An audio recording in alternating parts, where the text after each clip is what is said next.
everyone, welcome back to Sunday Live Show, and thank you so much guys for tuning in. I'm here to update you of what's going to happen on Sibongile and the Dlaminis on Monday. Despite Sibongile pouring her heart out to Kwenzo, they agreed to be friends. Vusi threatened Nomfundo to stop her affair. Zakes, Sipho and Vilepi reach their final destinations, who will live or who will die on Tuesday. Sibongile is emotional and Kwenzo step in to comfort her. A heavily worked Nelisiwe is beginning to sleep on the job, threatening her success on Wednesday. Nomalanga shocks Kwenzo when she says she wants them to try for a baby.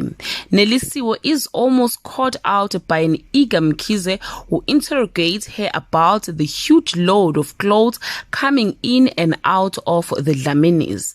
Well guys, that's all I have for today. You can leave your comment below and share your opinion. Bye.